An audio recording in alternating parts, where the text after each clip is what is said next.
The hunt is already failing. Under a white, merciless sun, the small band of early humans moves through waist-high savanna grass, bodies slick with sweat, feet hardened by endless walking. They are Homo habilis, shorter than modern humans, arms still long, faces heavy-browed, but minds sharpened by need. Stones chipped just enough to cut are clenched in their hands.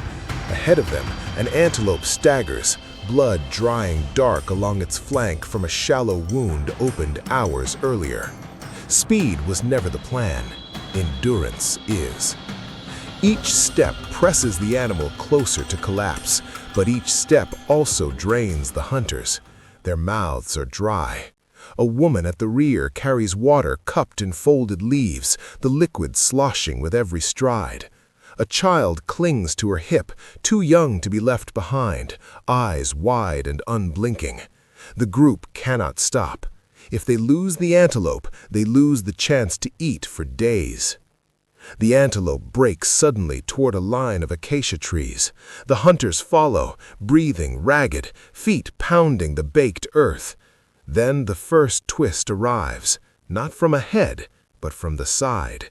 Shapes rise from the grass. Another group, rival humans, leaner, moving fast, eyes fixed on the same prey. Their presence fractures the balance. The antelope senses chaos and bolts, vanishing into thicker brush. The chase splinters. Some follow the animal, others turn, shoulders squared, stones raised, not to fight, but to warn. The rival group hesitates, measuring risk, then melts back into the grass. Victory without blood, but the prey is gone. The hunters regroup beneath the acacias, chests heaving.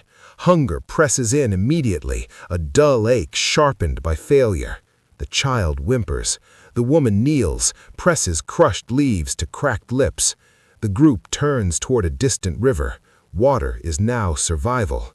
They move again, slower, conserving strength. Clouds gather without warning. The sky darkens. Wind tears through the grass. When the storm breaks, it is violent. Rain slamming down, turning dust to sucking mud. The river swells in minutes, brown and fast. Crossing becomes dangerous, but staying means thirst later. They wade in together, arms linked, feet feeling blindly for stones. A sudden surge knocks one hunter off balance. He disappears under the water, then resurfaces downstream, clawing at air. As they drag him out, the second twist strikes. From the riverbank, a lioness charges, drawn by chaos, by weakness. Her body is all muscle and intent. The group scatters, instinct flaring. Stones fly, not to kill, but to confuse. The lioness swipes, claws raking a hunter's thigh, then retreats, judging the cost too high. Blood spills into the mud. The wounded hunter collapses. The storm passes as quickly as it came, leaving steam rising from the ground. The group drags him into a shallow cave cut into rock. There they work with practiced urgency. Fibers are torn from bark to bind the wound. Bitter herbs are chewed, pressed into flesh to slow bleeding and infection. The injured man trembles, but lives. Night approaches, and with it, cold and predators. Fire does not yet belong to them. They huddle close, sharing warmth, listening to the dark. Hunger gnaws. Then, from the cave mouth, movement. The antelope, injured, exhausted, has followed the river and collapsed nearby, its endurance finally spent. The hunters move as one. Stones strike bone. A sharpened flake opens the throat.